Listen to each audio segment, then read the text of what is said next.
Olá, bom dia a todos. Hoje a nossa aula ela vai ser aqui na Estação Experimental da URGS. Essa área onde nós estamos, ela é a área experimental do grupo de herbologia.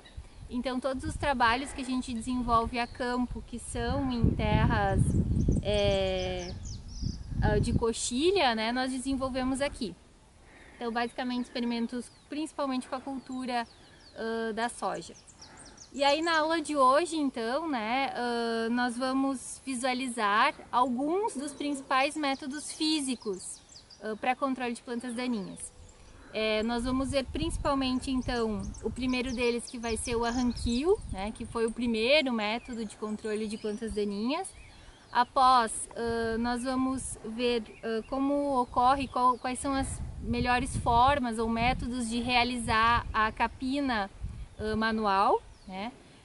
Depois disso, então, nós vamos ver também toda a questão de preparo de solo e capina mecanizada. Então, principalmente, existe uma série de implementos para realizar essas atividades, mas aqui hoje, então, a gente vai ver esse preparo principalmente, então, com a grade, com algumas passadas de grade. Além disso, então, a gente vai falar sobre os métodos de controle utilizando lança-chamas, né? Vamos ver a importância da questão da cobertura, então do processo de cobertura do solo para fazer a supressão de plantas daninhas. E aqui a gente já pode ver então que tem uma cobertura bastante grande, né, da cultura que foi então no inverno. Então a gente tem aqui a senescência já da aveia e do azevém. Basicamente, então, já fazendo aí uma certa supressão das plantas daninhas, e depois a gente vai ver essa comparação, então, do solo descoberto e o solo coberto com alguma cobertura durante esse período de inverno. Além disso, nós vamos então ver depois lá na Faculdade de Agronomia também alguns processos de cobertura do solo, com processos de solarização e processo de mulching, que também então está dentro desse escopo do controle físico de plantas daninhas. É claro que aqui a gente vai salientar alguns outros conteúdos, principalmente também algo relacionado a controle cultural, mas aí nós vamos indicar para vocês então quando se trata de um controle cultural, que também é bastante importante dentro desse cenário. Mas apenas enfatizando que hoje o tópico específico é controle de plantas daninhas por métodos físicos, né, os principais deles, e os demais métodos físicos, já que é uma gama bastante vasta, as opções que tem de controle físico, elas serão disponibilizadas através de slides de conteúdos específicos. Em relação ao método, ao processo efetuado pela cobertura do solo, existem os efeitos da cobertura do solo, que podem ser então físicos, químicos e biológicos. Em relação ao efeito em si, nós devemos ter uma atenção maior com a cobertura do solo em relação aos seus efeitos reais.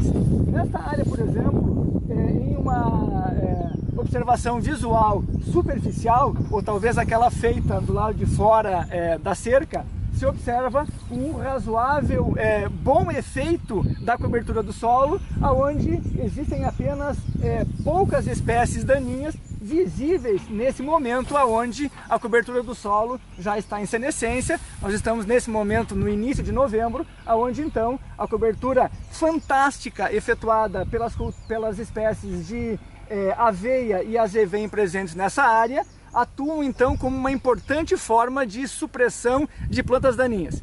É importante salientar que este é um método importantíssimo, fundamental de diminuição da presença de espécies daninhas, plantas daninhas, ao longo do tempo.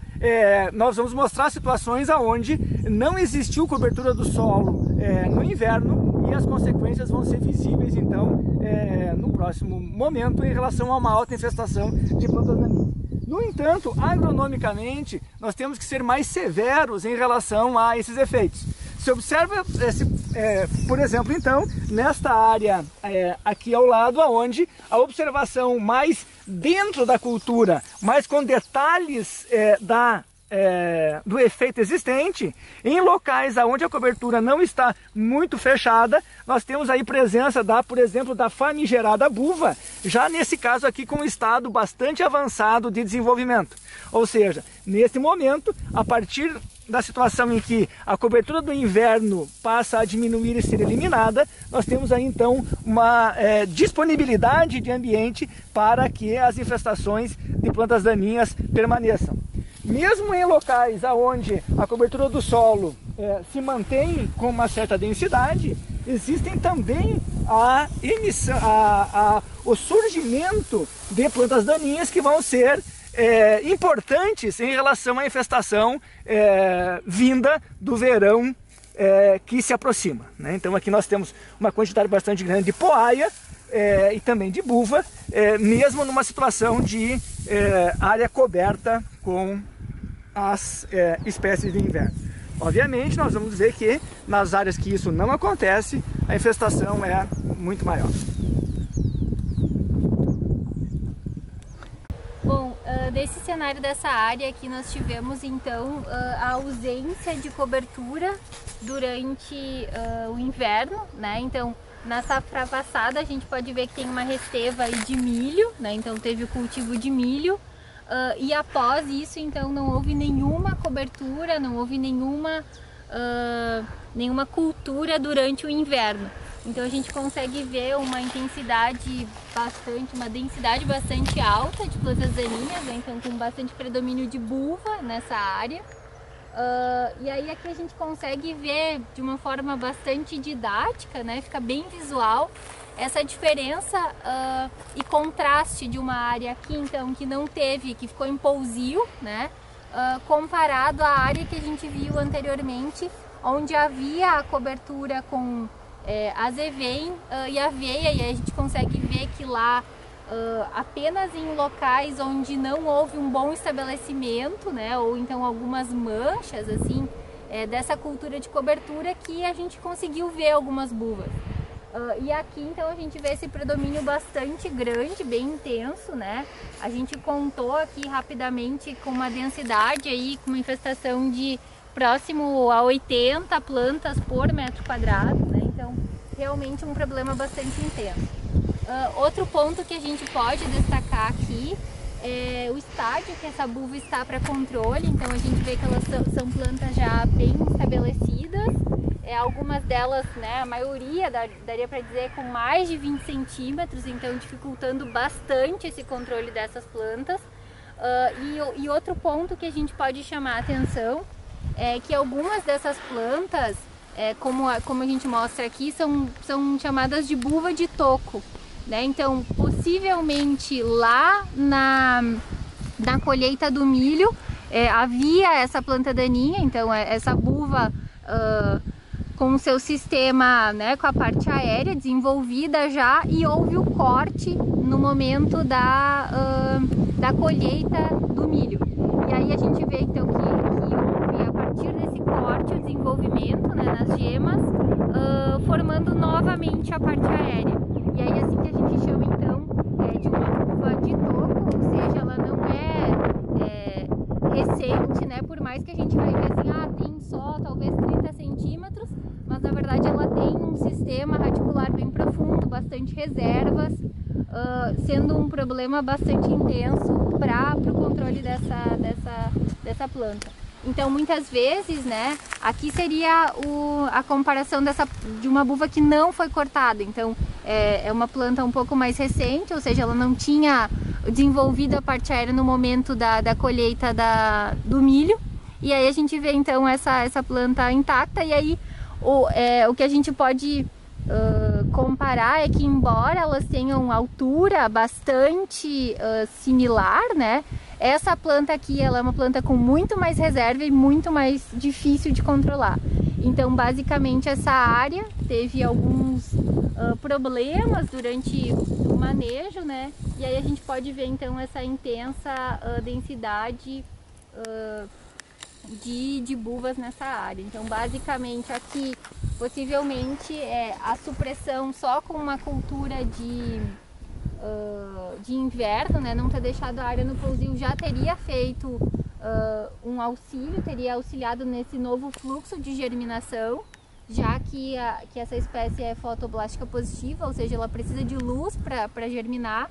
Mas basicamente o que também é importante salientar, que só a supressão com essa cobertura de inverno não teria sido suficiente para esse tipo de planta, né?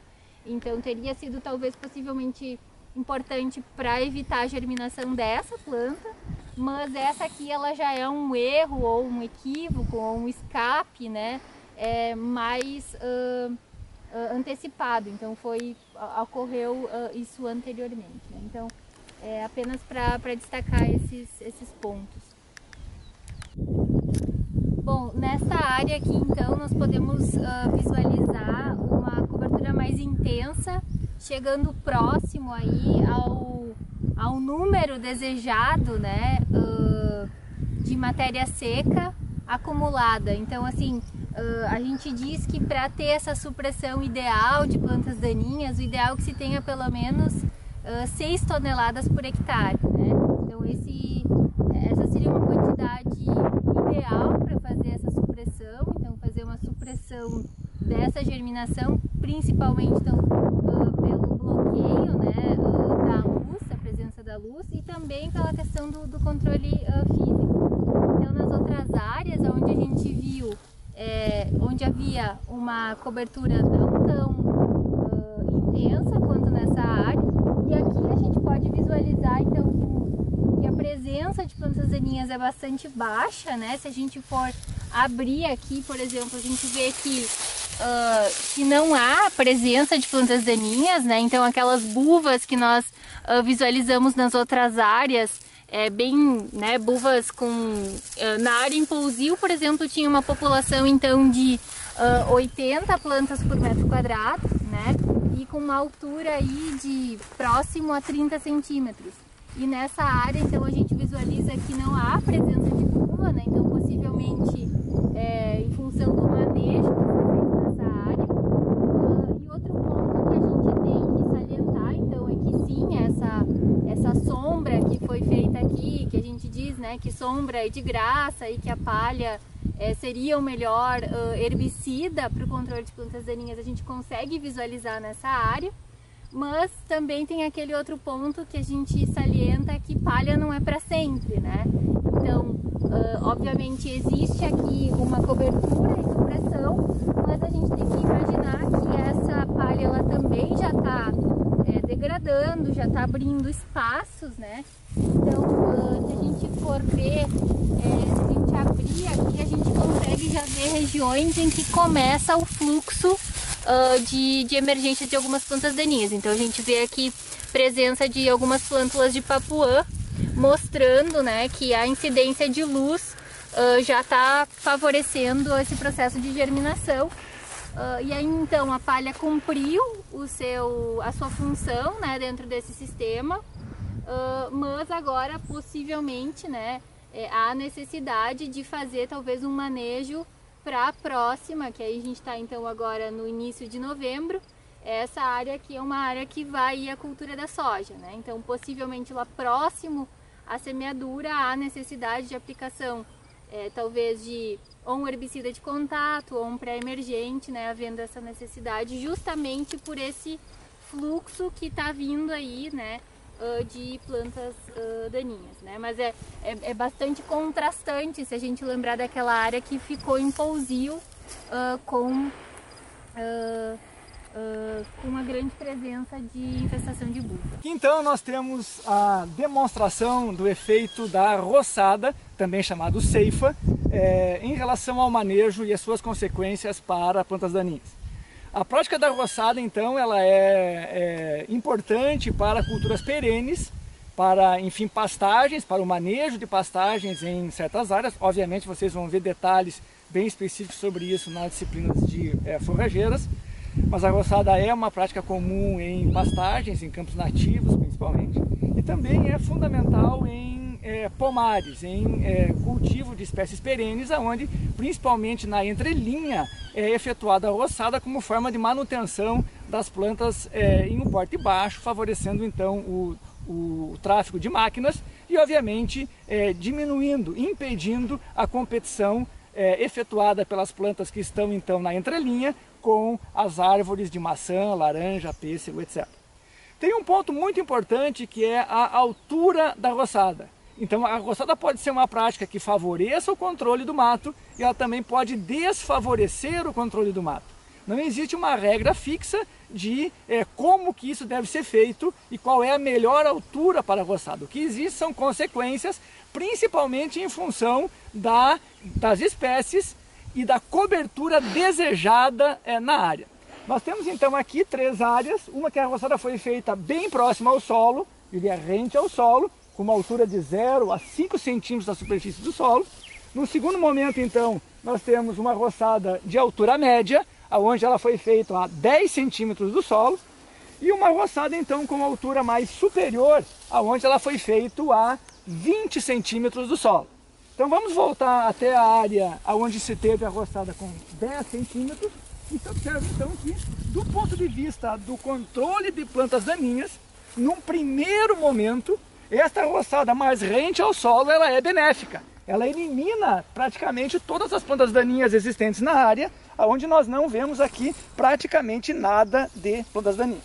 No entanto, o grande efeito necessário com relação à presença de espécies daninhas é a competição efetuada pela cultura de interesse, onde então essa área que fica livre de plantas daninhas também fica livre de espécies que estão cobrindo o solo e que vão porventura conseguir competir com as plantas daninhas.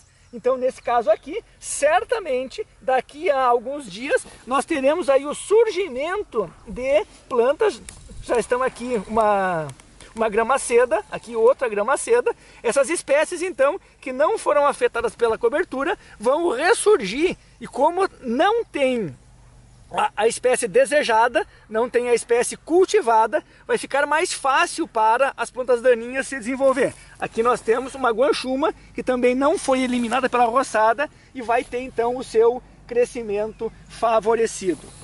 Situação que não é a que ocorre na área ao lado, onde nós temos já uma cobertura do solo que é mantida. Nós temos aqui então aquilo que seria a pastagem ou a espécie de cobertura do solo na entrelinha com maior presença. Nós temos aqui então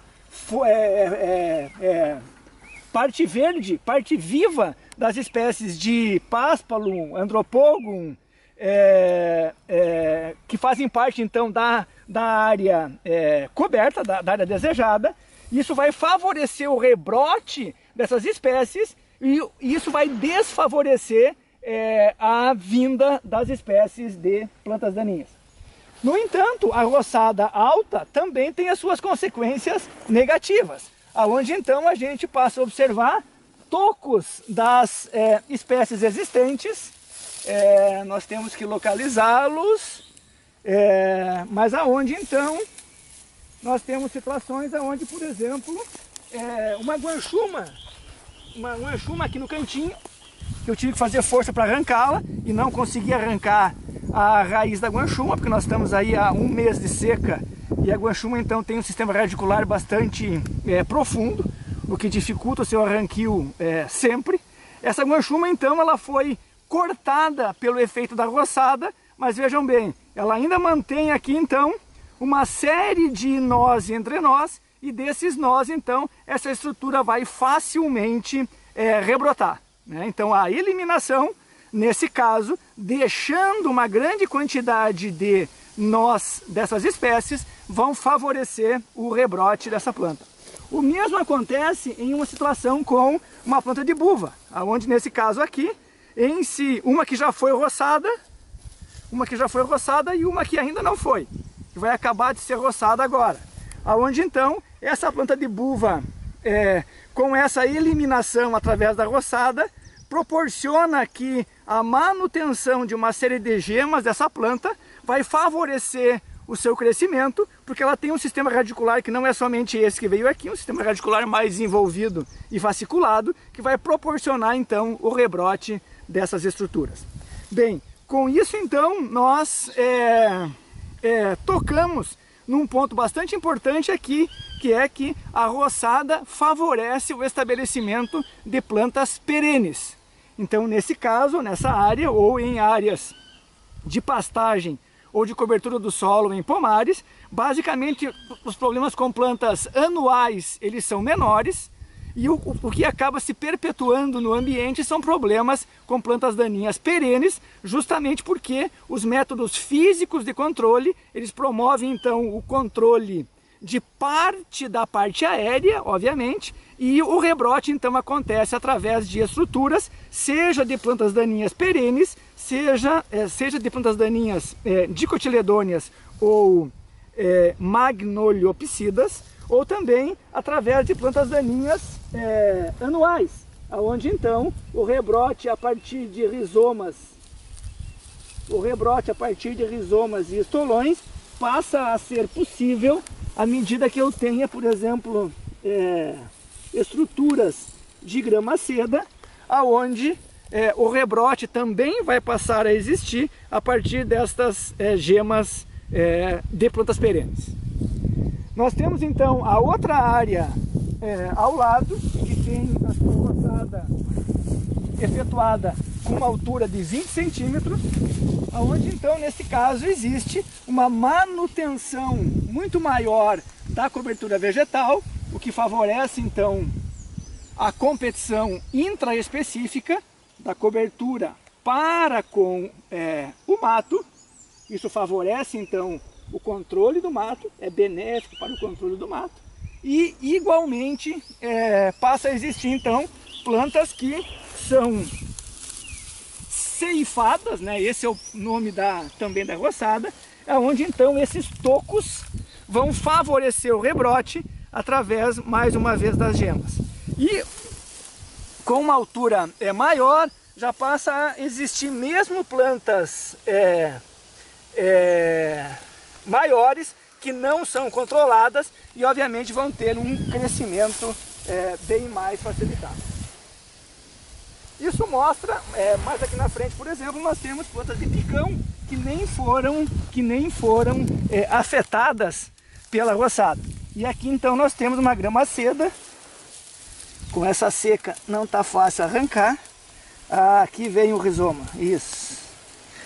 Então aqui nós temos uma espécie de grama-seda com um rizoma bastante grande e desenvolvido. Vejam bem o quanto ele estava entremeado próximo à superfície do solo, aonde então uma roçada ou até mesmo um corte vai favorecer com que se diminua a dominância apical da parte aérea em relação às demais partes desse rizoma, favorecendo que nesse momento esta gema seja estimulada a rebrotar, porque ela não tem mais o domínio de auxinas efetuadas pelo ápice. Então essa seria a forma pela qual um corte ou uma fragmentação desses rizomas vai favorecer que esse toquinho aqui, por exemplo, mesmo que ele fosse com uma gema, que esse toquinho aqui então fosse favorecido a rebrotar e a originar então uma nova planta a partir do momento então que se tem a roçada ou a fragmentação. Ponto importante em relação à roçada é a época do ano que a mesma é realizada. Ou seja, ela deve ser feita em se vislumbrando o efeito da mesma como método de controle de plantas daninhas. Obviamente tem um outro lado da roçada que é vislumbrando o seu efeito em relação às pastagens desejadas na área. Em relação ao controle de plantas daninhas, nós temos então que a roçada feita numa época que favoreça o rebrote da planta cultivada, né? Ou seja, que isso seja feito então, se a espécie dominante for de inverno, que isso seja feito então no começo do outono. Se a espécie dominante na área, desejável na área, for de verão, que isso seja feito então no início da primavera. Isso vai favorecer o rebrote da planta cultivada. E em relação à planta daninha, a situação que mais favorece a sua eliminação através da roçada seria mais ou menos o que se demonstra nessa planta de losna, aonde então a realização da roçada nesse estágio onde a planta está em pré-florescimento, vai favorecer a exaustão das reservas radiculares de uma planta perene, então tida como modelo nesse caso, ou seja, as reservas de reprodução existentes de rizomas, tubérculos, estolões, raízes, bulbos, bulbilhos, enfim, vão ser exauridas à medida que que grande parte daquela energia foi usada para compor essa planta. Então esse seria um momento que a realização da roçada iria, em sendo uma planta perene, uma planta de buva, por exemplo, ou uma Maria Mole, ou um mata-pasto, ou um aça-peixe. O de controle físico é o preparo do solo. Então, obviamente, o fundamento do preparo do solo é preparar o solo para a semeadura de uma cultura anual ou para o transplante de uma cultura perene. No entanto, além então da formação do leito de semeadura, que é o raciocínio básico do preparo do solo, nós temos as consequências do mesmo para o estabelecimento das plantas daninhas que vão vir após o preparo do solo ser realizado. É importante frisar que o preparo do solo se caracteriza então pelos sistemas de preparo do solo, que basicamente são o plantio, o preparo convencional, aonde o solo então é revolvido por arado e por gradagens, e o sistema então de plantio direto, ou sistema de semeadura direta, aonde numa área como esta, ela vai ser então manejada, essa cobertura através de herbicidas ou de métodos físicos, e vai ser realizada então a semeadura sem o revolvimento do solo. Isso é uma prática que, obviamente, vocês vão ver detalhes, ou estão vendo detalhes nas disciplinas de solos, e tem uma importância fundamental para a agricultura mundial. É importante frisar que o Brasil é um dos líderes nas tecnologias, no sistema de plantio direto, de uma forma praticamente exemplar para todo mundo. Bem, nas situações que o preparo convencional é realizado, ou era mais realizado, hoje é realizado em pequenas escalas, felizmente. No passado não é que os nossos avós, pais, etc., faziam preparo do solo e tinham as consequências negativas do preparo convencional, e a principal delas é a erosão. Não é que eles não sabiam disso, eles estavam vendo que o seu solo estava perdido. É porque não existiam métodos, então, principalmente associados às possibilidades de manejo da vegetação, para que se saia de uma situação onde existe o solo coberto e onde se colocar uma semente aqui, praticamente ela não vai ter chance de estabelecimento, e a necessidade, então, de adequar esse solo para a semeadura. Hoje, então, com o uso de herbicidas, principalmente sistêmicos, que vão conseguir ser aplicados numa planta como essa e vão chegar até o sistema radicular de uma buva como esta aqui, em não sendo resistente, o herbicida então iria se translocar, iria inibir todas as gemas da planta e se teria então um controle facilitado. Esta foi a facilidade através do glifosato. Hoje nós temos problemas muito grandes então relacionados à resistência de buva a glifosato. Por quê? Porque continuamente, por 2, 3, 5, 10 anos, se usou apenas um herbicida para se fazer o manejo dessa vegetação. Plantas daninhas têm uma grande variabilidade, e isso então resultou na consequência negativa de um sistema muito positivo, que é o plantio direto. Infelizmente, para se controlar esse problema, que é associado à resistência de buva e outras espécies daninhas, muitas áreas estão voltando a fazer o preparo convencional e, obviamente, tendo as suas consequências de erosão, que são inerentes ao solo revolvido.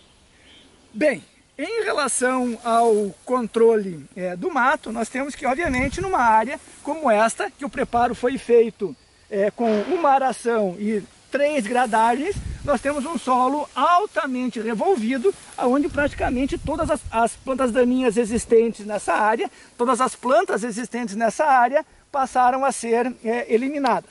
Mesmo nessa situação, nós temos aqui uma planta que não foi afetada. Veja, mesmo com 3 gradagens, essa planta aqui, então, um mata-pasto, se manteve intacto através das suas estruturas e iria ter, então, um rebrote bastante facilitado. Aqui ao lado, nós temos uma área que teve apenas 2 gradagens. aonde então se observa, obviamente, uma quantidade muito maior de soqueiras, de resteva que não foi eliminada pela roçada. Aqui está então o toco de uma guanchuma, que vai ter mais uma vez então o seu rebrote bastante favorecido. E aqui então uma situação que foi feita apenas uma gradagem, aonde do ponto de vista conservacionista isso até então caracteriza um menor impacto no solo, mas aí então nós temos a presença de uma grande quantidade de pedaços de plantas daninhas que vão ter então o seu rebrote bastante favorecido. Praticamente aqui nada foi eliminado depois de uma chuva, e 5, 7, 10 dias isso aqui vai ter um rebrote bastante grande.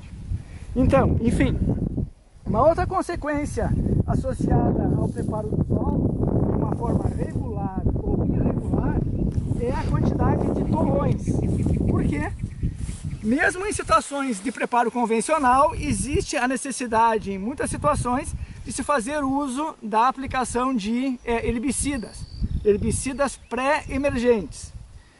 Então, nesse caso, esses herbicidas que interagem com o solo, eles têm que, idealmente, formar uma película aonde eles vão estar inibindo a emergência das plantas daninhas.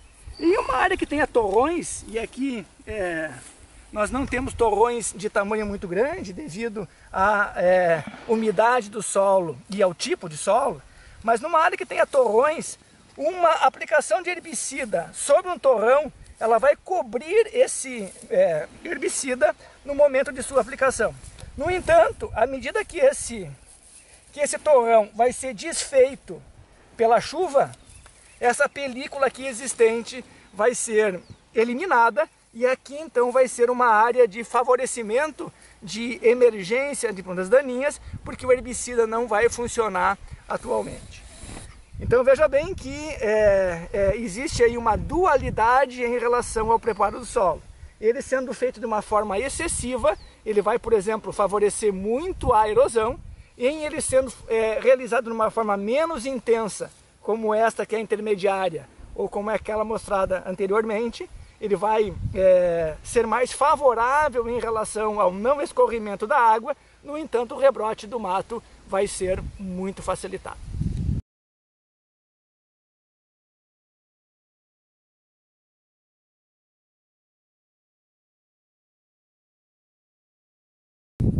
Bem, nessa etapa, nessa fase da aula, nós vamos mostrar então a capina manual. A capina manual caracteriza então uma das lutas pelo homem pela sobrevivência, ou seja, desde o início da domesticação de culturas, né, e da evolução quase que humana, o homem então tem feito uso de equipamentos manuais para fazer o controle do mato. A gente talvez torna ou imagina a capina manual como sendo uma tarefa não mais realizada. Isso não é verdade, né? Mesmo no Brasil e principalmente em outras partes do mundo, sim, ainda se faz cultivo de alimentos e então o combate das plantas daninhas através da capina, que é então uma operação obviamente altamente laboriosa e cansativa. Nós vamos aqui então, mesmo a capina tendo uma grande simplicidade, né, talvez você possa pensar que capinar é pegar uma enxada e sair capinando. Eu diria que não, que existe uma certa tecnologia associada à capina, que obviamente ela é em muitos casos empírica e natural, mas é importante se caracterizar então alguns pontos. O primeiro deles então é a forma da enxada. Nós temos aqui então uma enxada grande, praticamente um enxadão, existem até enxadas maiores que essa, uma enxada de tamanho médio, né, eu diria adequada para grande parte da maioria das situações que se faz capina, uma enxada um pouquinho menor e que já apresenta aqui um problema que eu vou falar mais adiante, e aqui então uma enxadinha que é destinada principalmente à capina em cultivos hortícolas de baixo espaçamento entre linhas. Obviamente que isso tem uma implicação direta para o tipo de operação que vai ser realizada. Ou seja, se eliminar uma planta como esta aqui, ou uma situação dessa aqui, é muito mais favorável com uma enxada dessa envergadura do que com uma enxada pequena desse tipo. Eu repito, isso aqui vai ser usado praticamente em canteiros hortícolas, onde a remoção, a precisão do direcionamento vai ser mais facilitado para se evitar o contato com o pé de alface, com o pé de tomate, enfim, em relação ao tamanho das enxadas. Um outro ponto é o formato da enxada. Então, essa enxada com esse formato aqui, assim, ela é o mais adequado para o controle do mato. Onde então nós queremos ter uma área de contato, um tamanho de contato do solo em relação a esse atributo aqui.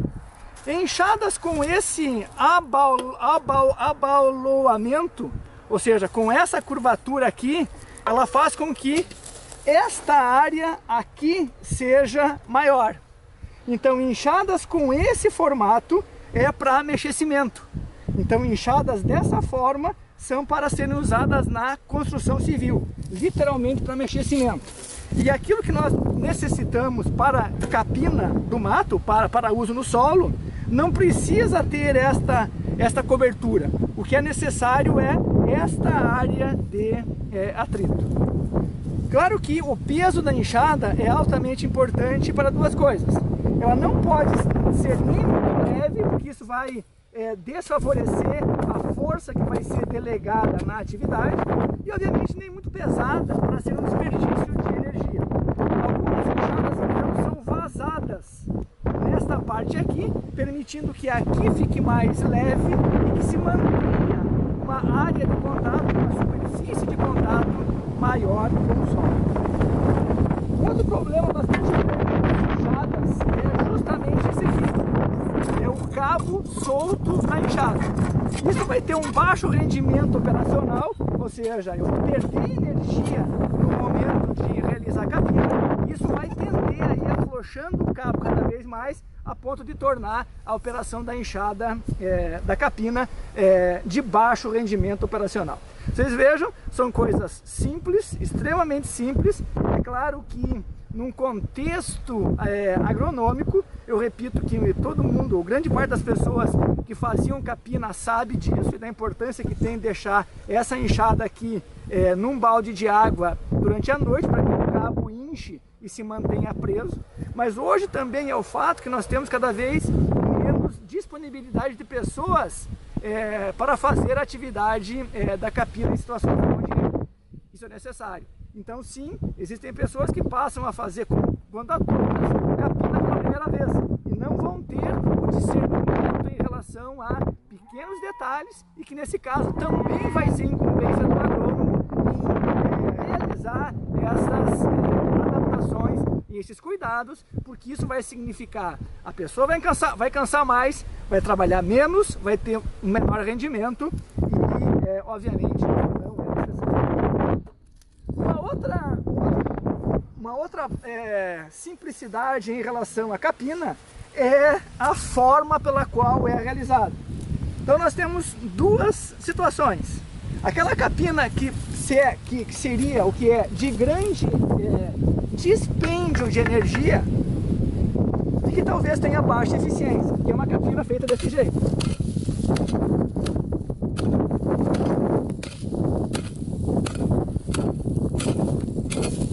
Ou seja, se eu fizer isso por mais 30 segundos, eu vou ter um grande cansaço. Ou seja, a necessidade não é revolvimento do solo. A necessidade é eficiência no controle de plantas daninhas. Então a capina adequada é aquela que superficialmente elimina o mato, com o menor dispêndio de energia e uma maior eficiência na sua operação. Então aquela capina de grande dispêndio de força, ela não é a capina desejável no sentido de quem vai estar fazendo a operação num dia reto. Outro sentido, outro ponto é o sentido da capina. Eu repito, mais uma vez, pela simplicidade que isso tem, mas é quase que como uma piada para estagiários, para novos técnicos e para, às vezes, novos agrônomos. Qual vai ser a consequência se eu fizer a capina dessa forma? O que isso tem de diferente em relação àquilo que eu vinha fazendo?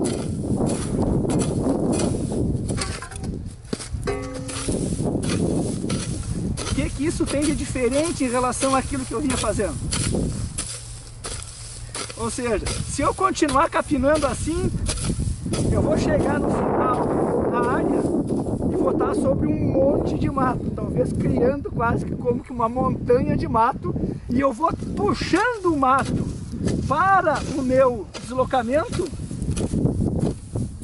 fazendo com que a área fique limpa, fique um terreno, uma terra descoberta e limpa, mas eu vou estar fazendo uma coisa impraticável, que é amontoando o mato em um determinado local, além do que eu vou ter que estar puxando tudo isso em conjunto com a minha operação. Então a capina não pode ser feita para trás, no sentido de frente para trás. A capina tem que ser feita para frente, onde então dessa forma eu vou capinando, o mato vai ficando na área, não tem como numa grande área ou numa área média ou até numa área pequena se eliminar todo o mato. Eu vou capinando para frente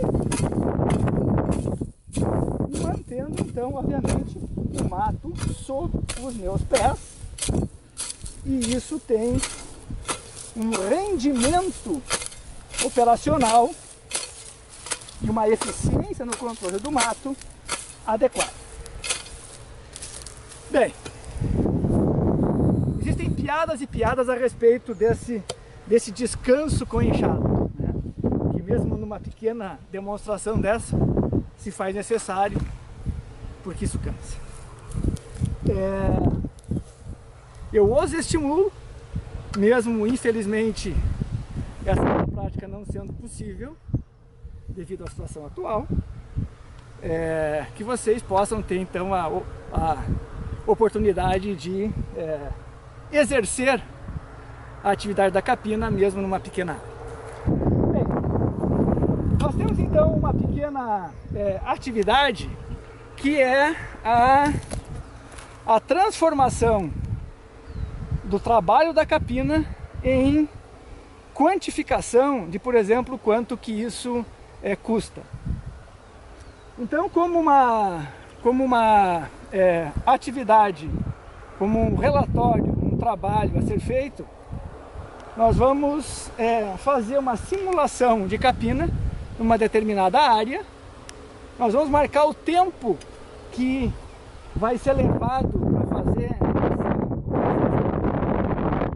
uma área. A professora Catarine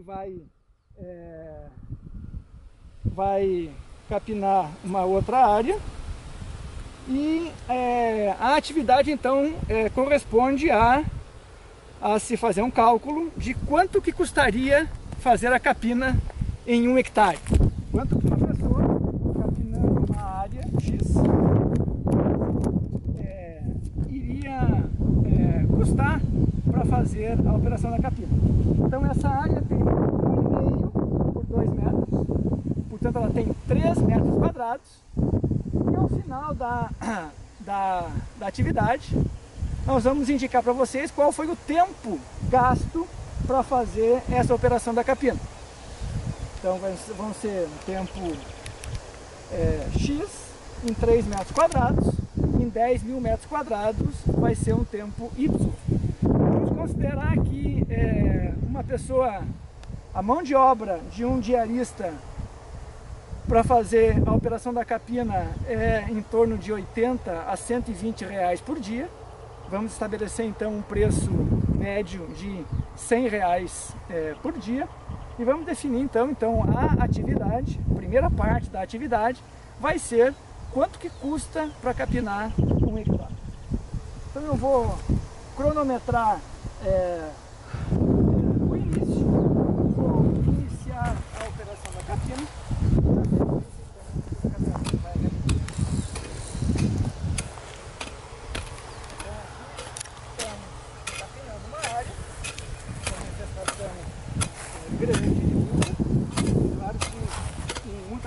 situações de motivo ou de demais situações, a infestação às vezes não é dessa magnitude, eu diria, mas aqui, apesar de ser alta a infestação, ela é uma infestação relativamente fácil de capinar, porque a buva tem o seu hábito ereto, né?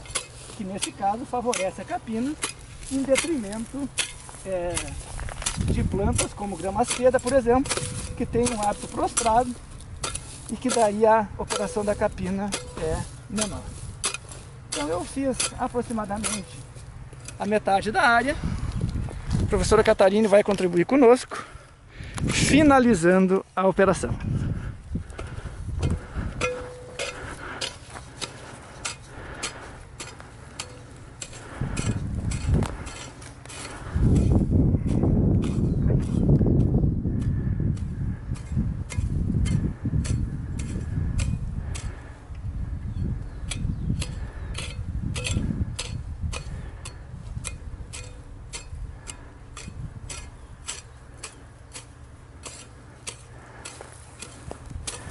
Obviamente, né, nós estamos fazendo a capina em 3 metros quadrados, que tem uma facilidade e uma necessidade de descanso muito menor do que fazer essa operação em um dia todo, né?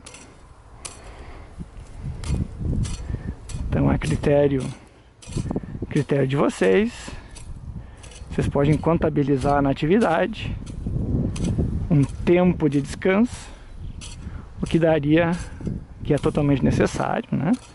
O que daria, obviamente, um impacto no rendimento efetuado.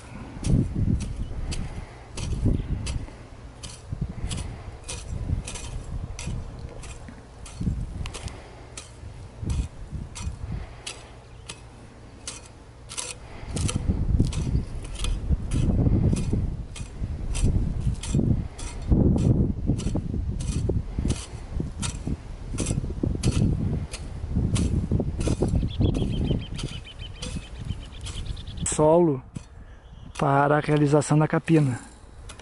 Com um solo muito seco, então as plantas estão mais secas e é mais difícil fazer o corte.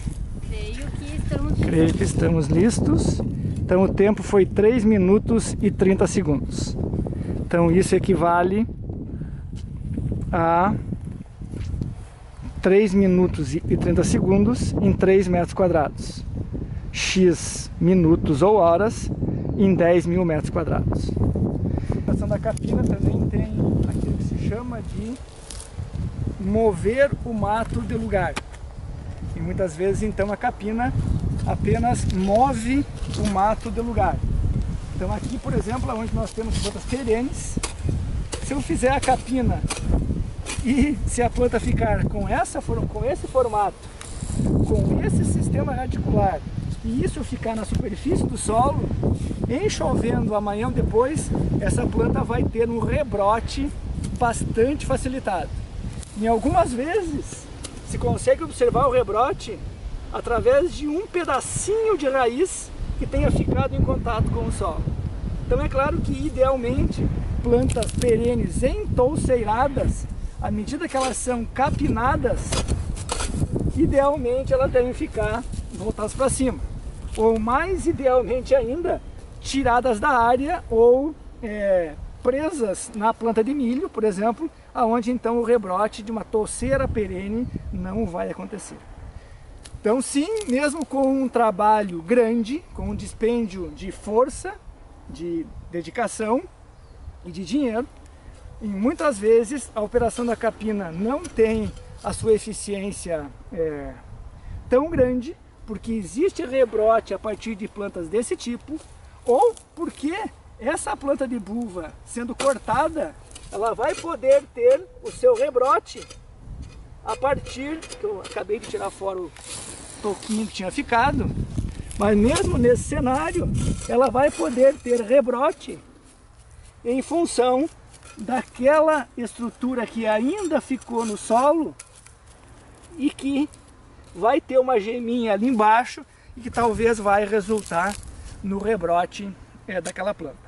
E obviamente, mesmo numa área limpa como esta, Eu fiz a capina de uma forma fenomenal. Obviamente que em função do banco de sementes existentes aqui, vai existir emergência de novas plantas daqui a uma semana, 10 dias, muito definido pela temperatura e pela chuva existente. Nós fizemos aqui então uma demonstração do efeito do fogo e as características, vantagens e desvantagens dos métodos de eletricidade, raio laser, infravermelho e vapor são apresentados então nos slides que está no arquivo então disponível para complementação a essa aula. Bem, o método do fogo então ele tem o efeito proveniente de uma planta, uma folha que recebe alta temperatura. Isso vai então proporcionar um aumento da temperatura celular, que vai fazer com que o conteúdo celular se expanda e o efeito de alta temperatura na membrana plasmática ou nas membranas celulares, isso vai fazer com que ocorra então uma ruptura daquela célula. Em isso sendo de maior magnitude, vai romper um grande tecido, a folha ou a planta, idealmente, e ela vai ser eliminada. É claro que o grande ponto do uso do fogo, né, ele é as partes da planta que são afetadas, onde, por exemplo, é mais execuível que o efeito do fogo aconteça com uma planta pequena do que com uma planta desse tamanho. Isso aqui é obviamente altamente grande. Eu diria que plantas nessa magnitude aqui já são limitantes para que o fogo funcione. E ainda o fogo obviamente ele é altamente dependente da quantidade de energia despendida, basicamente da velocidade de deslocamento. Nós fizemos aqui essa simulação com um pequeno equipamento, um lança-chamas, enfim, bastante rudimentar. Mas existem máquinas tratorizadas, grandes, médias, pequenas, que fazem uso do mesmo sistema, e o grande ponto é a quantidade de gás, a quantidade de energia limitada e a velocidade de deslocamento. O ponto é que não é necessário que o fogo ocorra em função de se chamuscar a planta dessa forma. Então isso é uma planta que recebeu uma quantidade de fogo então bastante grande e ficou chamuscada e obviamente vai ter uma grande chance de ser eliminada.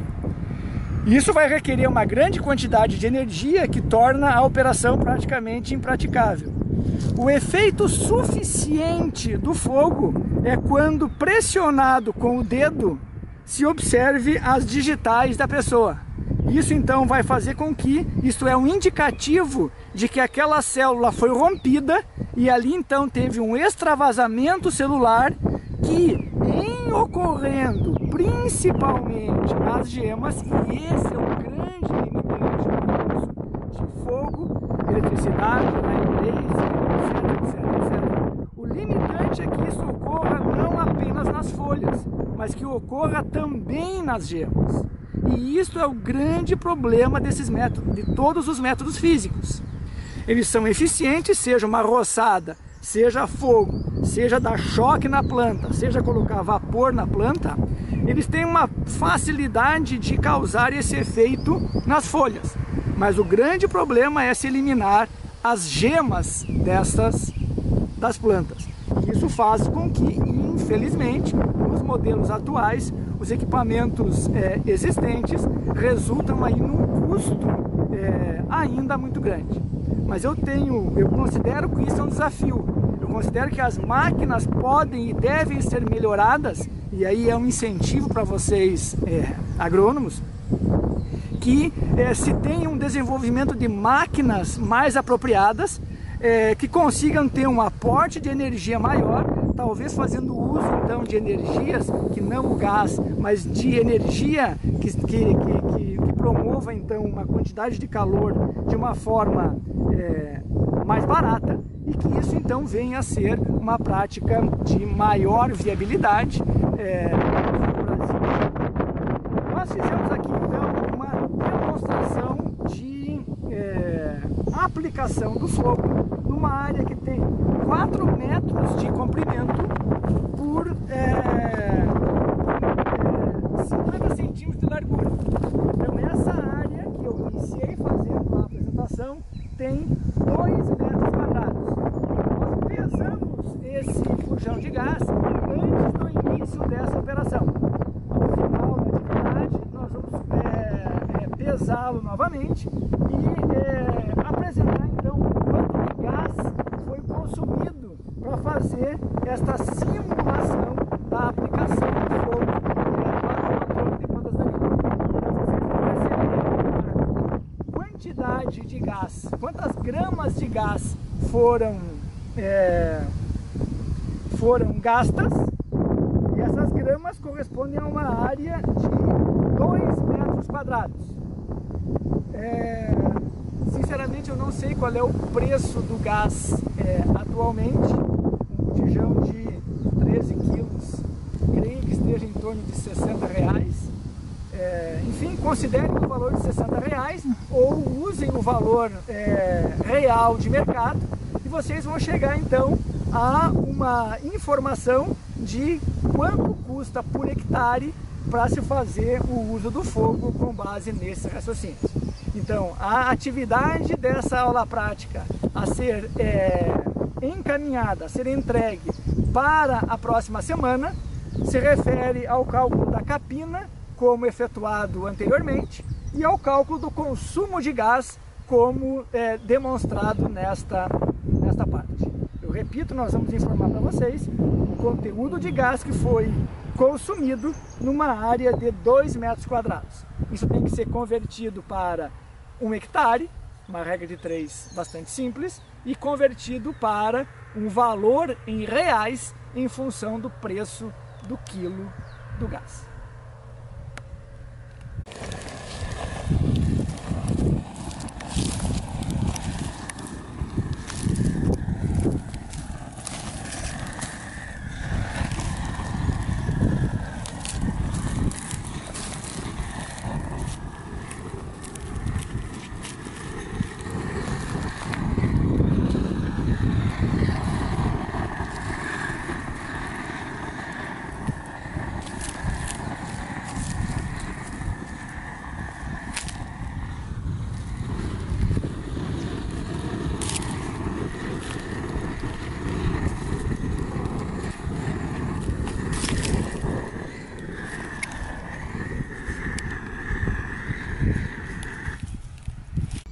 Outro processo de controle físico é o processo de inundação.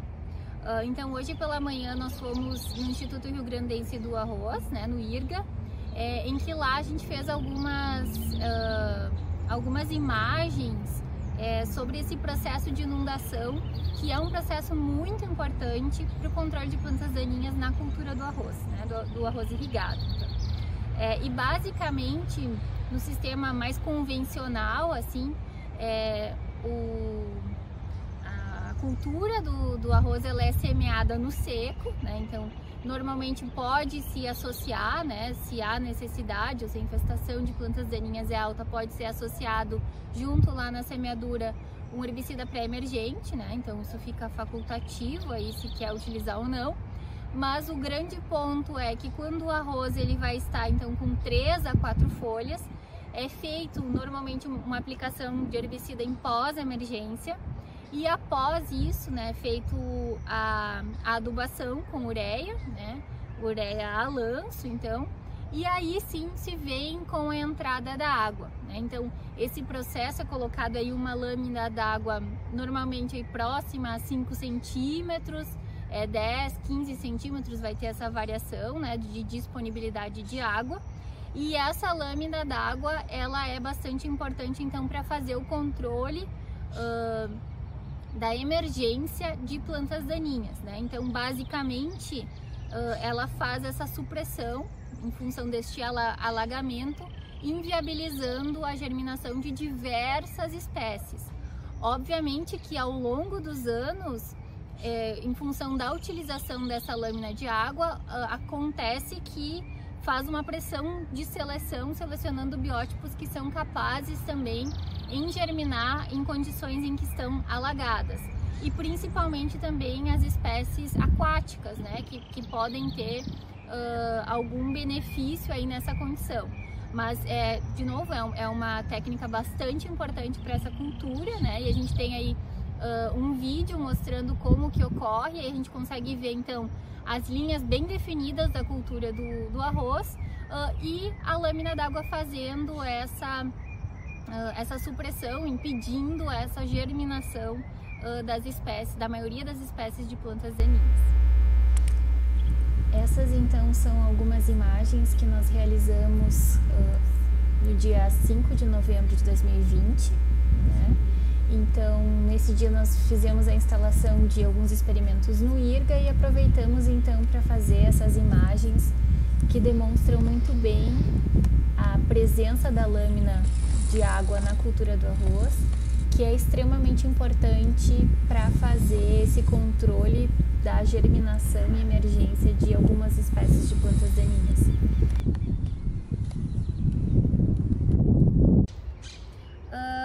Bom, agora a gente vai falar de um dos métodos de controle de plantas daninhas, que é possivelmente o método de controle mais antigo, né? Então, há relatos, por exemplo, e descrições na Bíblia já falando desse tipo de controle, que é o arranquio. Então, na Bíblia tem como a passagem de separar o joio do trigo, né? Então, basicamente, esse é um controle de plantas daninhas muito antigo, então, como eu falei, um dos primeiros, né? E tem uma grande importância.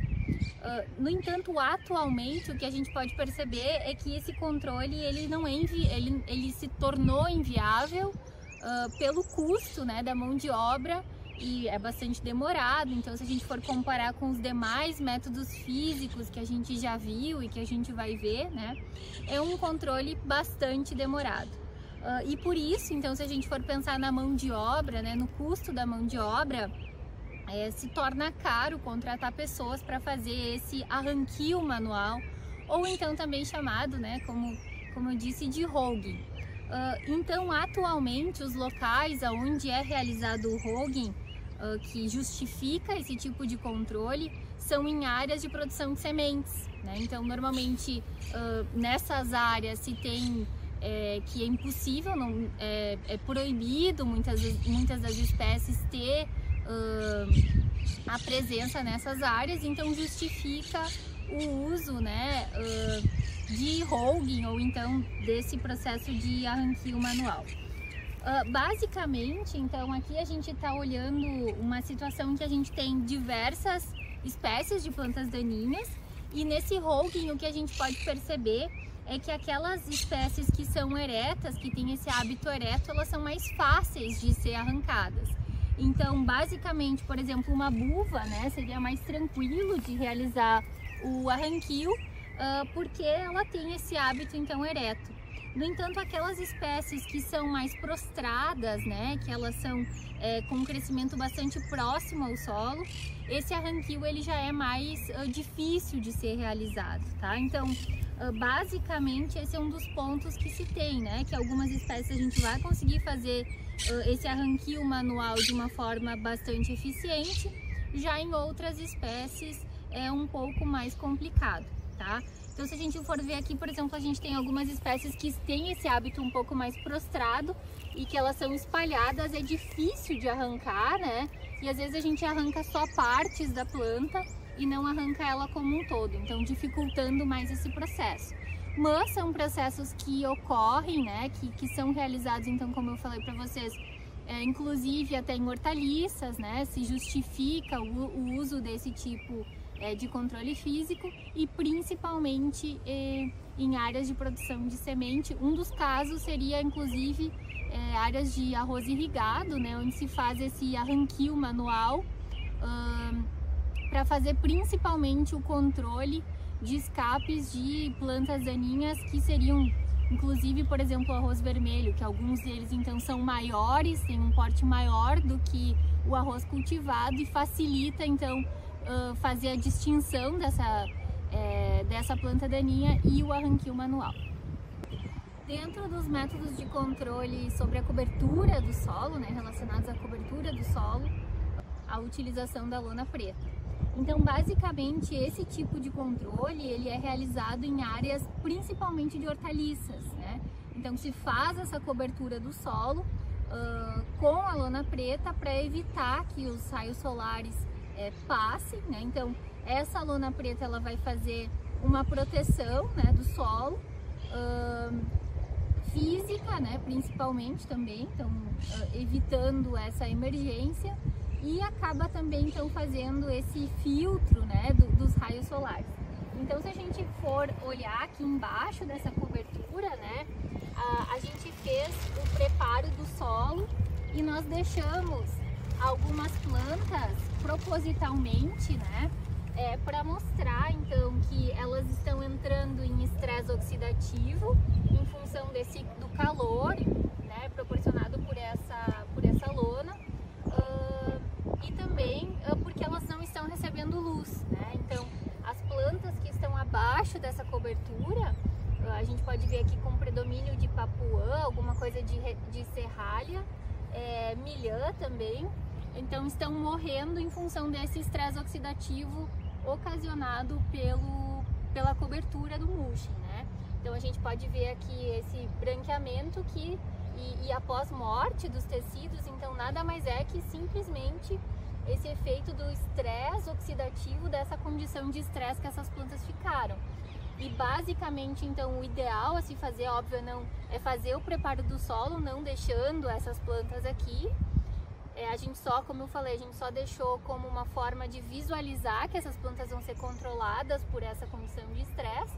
Então prepara o solo, faz essa cobertura com a lona preta, deixa a lona preta, né? E aí faz, então no preparo dos canteiros, pode ser feito então furos onde vai ser transplantada a hortaliça de interesse. Então é uma técnica bastante interessante para controle de plantas daninhas nessas áreas, né, nessas propriedades onde se tem então um cultivo principalmente de hortaliças, tá? O outro ponto que a gente pode ver também que é o processo de solarização. Aqui nós fizemos o processo de solarização com esse esquema, mostrando então basicamente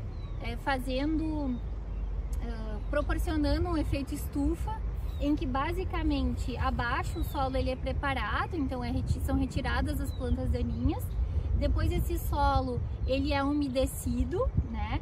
E depois que ele é umedecido, então é colocado uma lona transparente no solo, então vocês podem ver aqui que o solo foi preparado, né? Foi retirado a cobertura, as plantas daninhas, após então ele é molhado, umedecido, e aí coloca-se então uma lona transparente e acima então se faz, normalmente isso pode ser feito com estruturas arqueadas para formar justamente esse efeito estufa em que vai elevar bastante a temperatura. Então assim, o ideal desse método é que ele seja feito em dias quentes, e que após então o estabelecimento desse canteiro com essa estufinha, que ele fique assim por pelo menos um mês, né? Então vai elevar bastante a temperatura do solo, e isso vai fazer o processo de esterilização. Então assim, além de esterilizar sementes que estão já em processo de germinação, pode inviabilizar outros tipos de sementes também, do banco de sementes do solo, e além disso faz uma esterilização também de fungos presentes no solo. Então é um processo bastante interessante, né? Mas de novo, normalmente utilizado em função da estufa ser cara, né? De ter um valor também bastante alto para a utilização desses plásticos. Isso normalmente se justifica em áreas também com cultivo mais intensificado, áreas menores, em que normalmente são utilizadas para cultivo de hortaliças, né? Então é mais uma das estruturas e processos que podem ser feitos para a questão da cobertura no solo, mas aqui então fazendo esse processo de esterilização desse solo. plantando? Aqui nós estamos então numa área de milho plantado há aproximadamente 3 meses, onde teve uma cobertura do solo advindo de plantas no inverno de azevém e aveia, como pode ser observado pela quantidade de palha, que é bem menor em função do mês ou mês e meio de decomposição que existe nessa área em função daquilo que foi demonstrado nos vídeos anteriores. E aqui então já passa a ser passível de ser observado a integração entre os métodos físicos e culturais.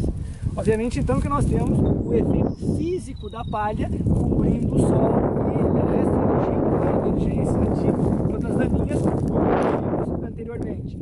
Áreas então com maior quantidade de palha, áreas com menor quantidade de palha, e obviamente que nessa área aqui a quantidade de mata ela é bem pequena, apesar de já ser observado 3, 4 folhinhas de papuã e uma planta de corda de viola vindo mesmo nessa área que tem uma boa cobertura do solo. Também é observado aqui então o método cultural, que, como nós comentamos, apesar de pouco valorizado, ele é extremamente importante e extremamente atuante no controle de plantas daninhas. Ou seja, nessa área aqui, onde nós temos milho semeado a 50 centímetros entre linhas, já passa a existir locais onde o sombreamento das folhas de milho vai restringir a germinação de plantas daninhas. Em locais que está mais um pouco mais adensado, esse efeito cultural já passa a ser mais evidente. Mas, de modo geral, na área, nós vendo ela de longe, ainda se observa que o dossel não fechou. Ou seja, o período crítico de competição ainda está acontecendo. Nós não terminamos o período crítico de competição, ou o período total de prevenção à interferência ainda não foi vencido. Por quê? Porque o milho não fechou. Ainda o dossel, a cobertura de milho com milho ainda não fechou. E isso favorece que, nessa situação onde foi realizado um controle já previamente, como observado nessa área aqui, onde observa-se a existência principalmente de plantas de picão preto eliminadas ou afetadas pelo efeito do herbicida. Por outro lado, já se observa uma grande quantidade de plantas de papuã vindo, obviamente, com também nos locais que não tem palha, obviamente pelo maior aporte de luz. Então aqui nós temos papuã, aqui também tem corda de viola, que já está vindo, ou seja, são plantas que, nessa situação, pequeninhas assim, ainda não competem efetivamente com a cultura do milho. Mas após 1 ou 2 chuvas, essas plantas vão crescer efetivamente e em determinados locais vão sim efetuar a competição. Um outro ponto importante se observa aqui na linha de semeadura, aonde então o corte do disco de semeadura diminuiu a quantidade de palha nesse local, que fez com que tenha então aqui um grande fluxo de emergência de papuã, que obviamente vai se caracterizar como uma fonte de competição num futuro bastante próximo. Um outro ponto é a distribuição das plantas de milho. Vocês vão ver a importância disso nas disciplinas de culturas e de estudo do milho em si. Ou seja, situações onde nós temos uma distribuição razoável de plantas, quase que distanciadas de uma forma equidistante, nós temos que o milho cresce de uma maneira mais uniforme e a competição é mais distribuída. Mas em situações onde existe a presença de mais de uma planta de milho ao lado, o milho compete com ele mesmo, fazendo com que essas duas plantas produzam menos do que se elas estivessem adequadamente distribuídas. É uma situação então que a competição intraespecífica do milho ela é prejudicial ao próprio milho. Aí está então a área com um desenvolvimento bastante variado e, obviamente, numa situação em que Aqui, por exemplo, se por alguma causa, certamente adubação ou acúmulo de água, o desenvolvimento do milho foi bem inferior àquela área demonstrada.